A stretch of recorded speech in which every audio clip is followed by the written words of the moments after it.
Ladies and gentlemen, I want to talk about three things today. The first one is the BRICS summit in Johannesburg about a month ago.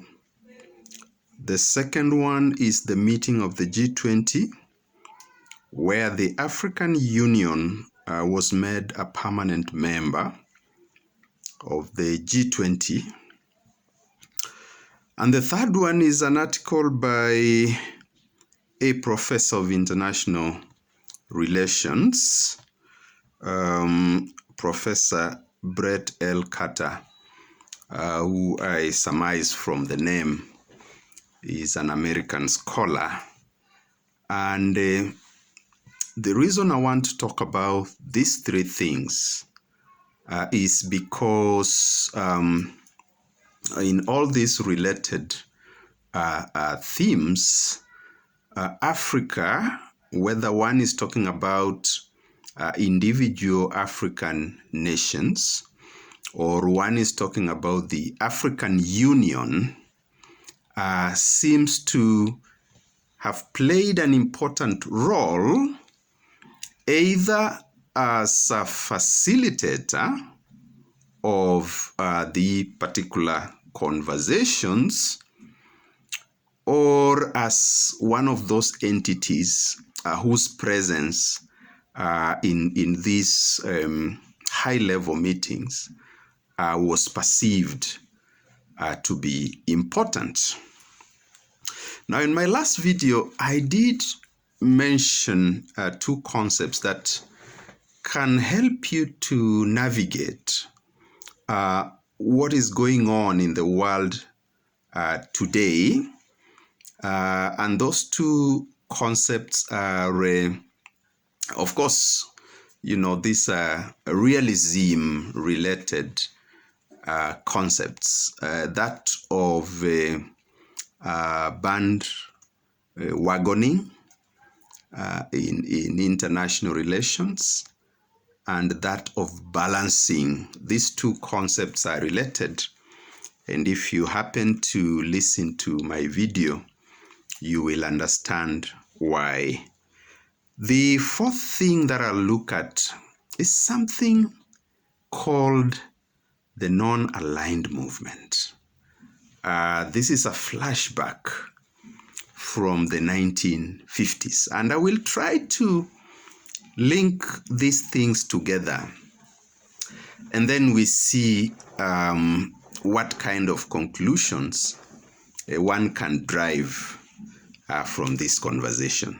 Maybe I'll do a video or two, or maybe even three. At this point, I don't know, but it will depend on how this conversation will proceed.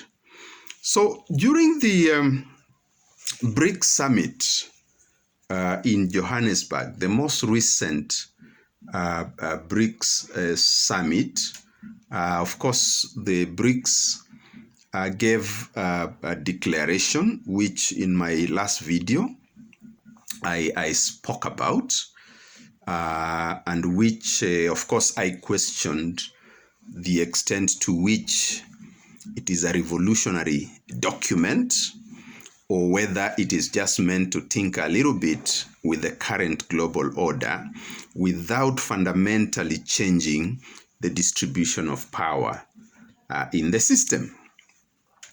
Now, in regards to Johannesburg, I guess one of the most important things that happened was that the BRICS bloc, let me just read here, the BRICS bloc of developing nations agreed to admit a number of countries, Saudi Arabia, Iran, Ethiopia, Egypt, Argentina, and the United Arab Emirates, in a move aimed at accelerating its push to reshuffle a world order it sees as outdated.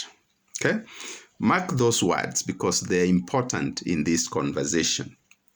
But also importantly, note that before this event, the only African country that was part of the BRICS is South Africa, of course, which is one of the giant economies on the continent.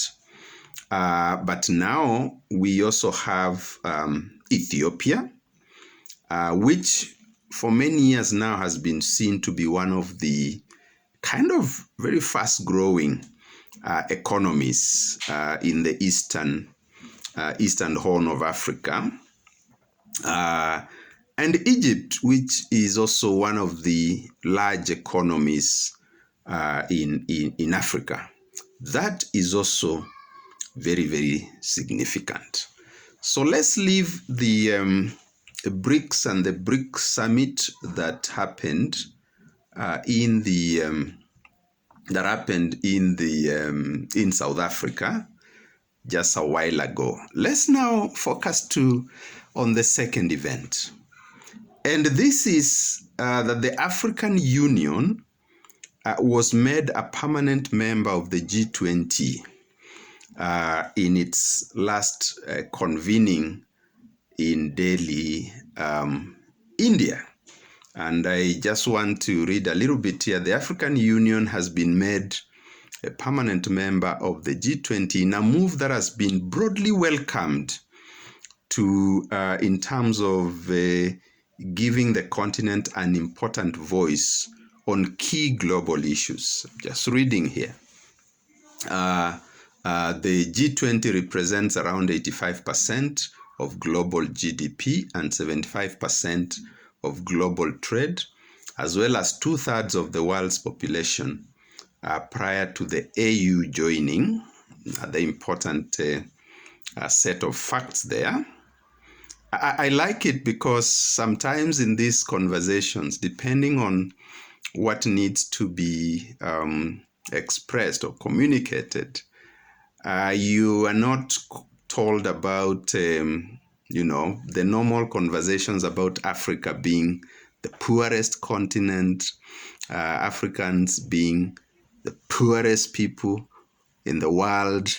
But then we have learned from scholars like Professor Samuel Makinda that knowledge is usually constructed for a certain purpose. But let's move on, and then we will see how to tie the strings together. So it goes on here to say the permanent members of G20 are now Argentina, Australia, Brazil, Canada, China, France, etc., etc. So then, of course, we also have South Africa. And South Africa, together with China, which are listed both here as now permanent members of the G20, are also members of the BRICS nations. But now here we don't have Russia, which is also a member of the BRICS nations. Now, the UN, United Nations body, is one of those that welcomed the move to make the African Union a permanent member of the G20 formation. I need to point out there that I've been trying to see whether the United Nations also said something about the African countries and of course the other countries that joined the BRICS formation in August. I haven't seen, but I'll still try to search. According to the UN, the invitation making Africa permanent member of the G20 is a reflection of Africa's growing influence and importance on the global stage.